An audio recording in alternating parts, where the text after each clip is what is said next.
Bonjour, je m'appelle Gilles Marchildon et je suis directeur général de Reflet Solveo. Reflet Solveo, c'est une des entités de planification des services de santé en français.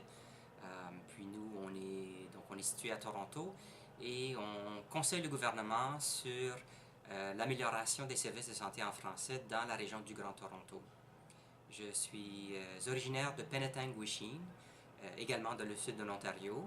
J'ai cheminé un petit peu j'ai fait mes études à Ottawa, j'ai habité à Paris, à Winnipeg, au Manitoba, et puis bien sûr à Toronto.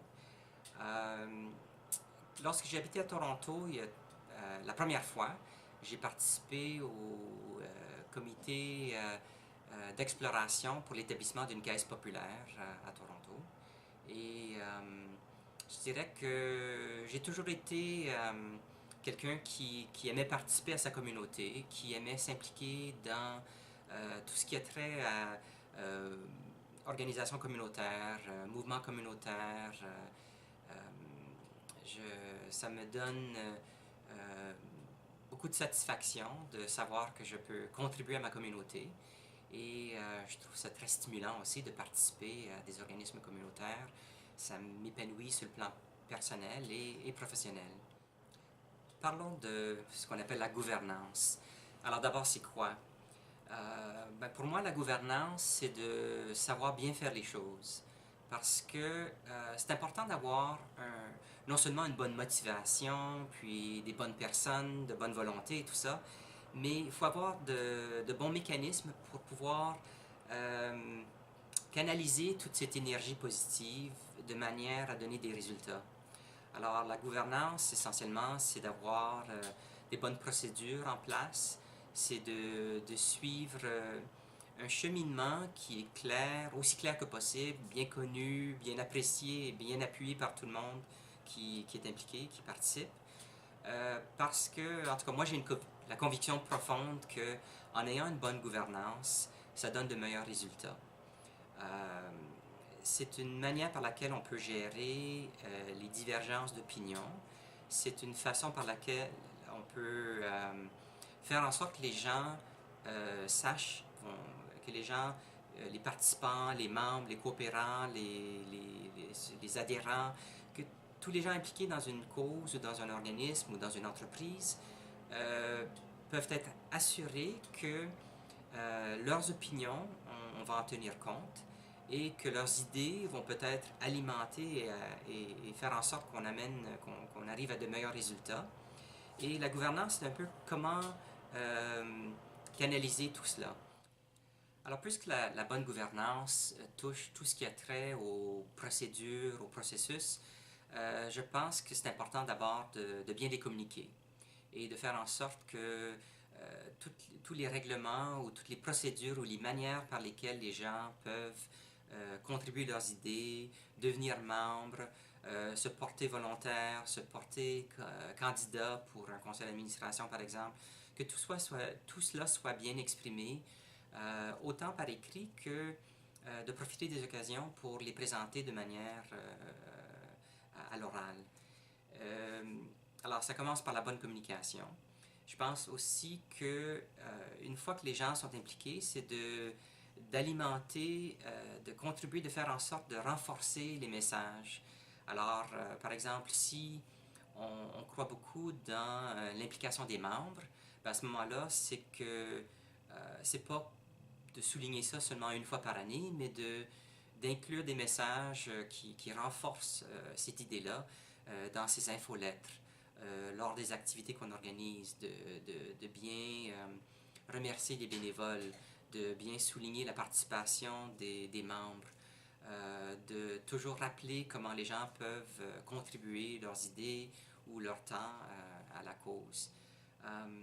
Je pense aussi, évidemment, les gens parfois n'aiment pas les statuts et règlements parce qu'ils trouvent ça plate, mais c'est vraiment nécessaire. Et puis, si on a de bons règlements ou de bons statuts, ça peut éviter une perte de temps plus tard. C'est parce que si les règlements sont solides, sont bien construits, ça fait en sorte on perd moins de temps par la suite pour chamailler sur la procédure à suivre, par exemple, pour des élections. Donc, c'est une bonne idée de faire une révision, surtout lorsqu'il n'y a pas de conflit. Quand les choses vont bien, c'est là le moment de réfléchir, de regarder à ces statuts et règlements pour s'assurer qu'on n'apporte pas des changements pour régler un cas individuel ou un cas particulier. Alors, comment acquérir de l'expérience au niveau de la gouvernance? Ça me rappelle le dicton c'est en forgeant qu'on devient forgeron, je crois que c'est comme ça qu'on le dit. C'est l'expérience pratique. Euh, c'est certain qu'il y a un nombre de formations qui existent en Ontario français, il y en a plusieurs d'ailleurs, que ce soit le CLE ou le CCO, le Conseil de la coopération, a des formations, il y a élargir l'espace francophone. Mais en tout cas pour moi, j'ai trouvé ce qui était le plus utile, c'était de participer à des assemblées générales annuelles, de siéger à des conseils d'administration. Et tous les conseils d'administration, peu importe la taille de l'organisme, peuvent alimenter, contribuer à son expérience en gouvernance.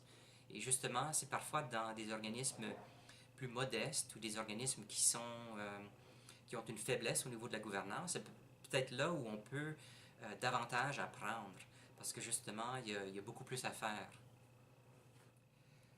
La gouvernance, c'est peut-être comme un jardin auquel dont il faut s'occuper de manière continuelle. Il faut enlever les mauvaises herbes, il faut arroser et tout ça. Donc, moi, j'ai souvent siégé à des conseils d'administration, puis souvent, j'ai appuyé le travail de conseil d'administration en tant que directeur général d'organisme. Et il y a des choses qu'on peut faire pour voir au jardin, puis assurer qu'il produise de bons légumes et de bons fruits.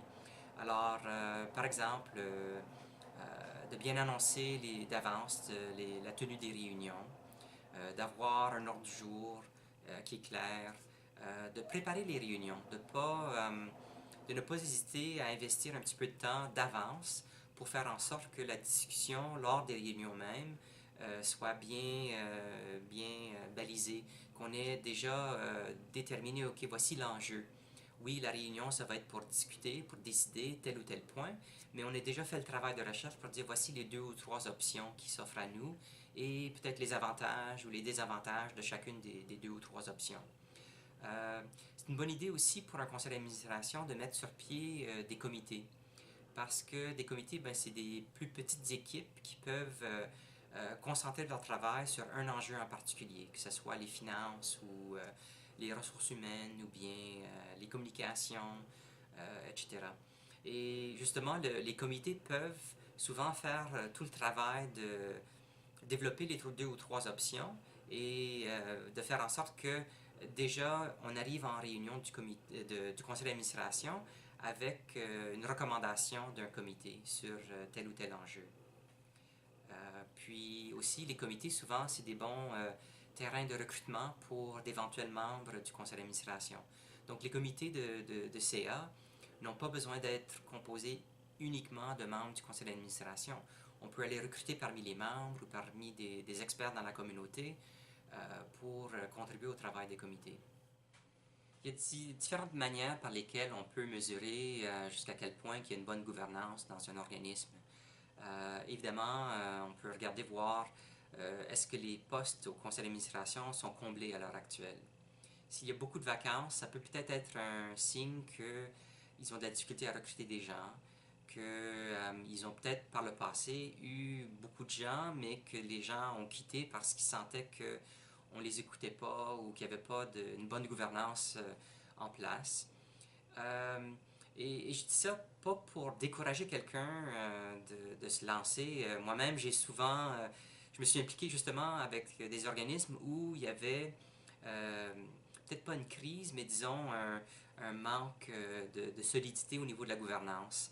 Et ça, c'est très correct et même c'est peut-être souhaitable que des gens qui ont un bagage de connaissances puis qui ont une bonne volonté, que ces gens-là s'impliquent dans des organismes qui sont à un moment faible. Mais il faut le faire en toute connaissance de cause. Et puis le faire en se disant, ben, OK, je sens qu'il y a une faiblesse au niveau de la gouvernance et c'est peut-être ça que je viens contribuer à ce moment-ci dans ma vie et dans le cheminement de l'organisme, c'est que je viens faire en sorte de remettre l'organisme sur un sentier de la bonne gouvernance. Et c'est ce que je contribue à la cause. D'autres outils d'évaluation, c'est de voir s'il y a des comités. Parce que souvent, les comités, c'est justement des terrains de recrutement pour de futurs membres du conseil d'administration. C'est aussi des moyens par lesquels les membres peuvent contribuer et alimenter le travail d'un conseil d'administration.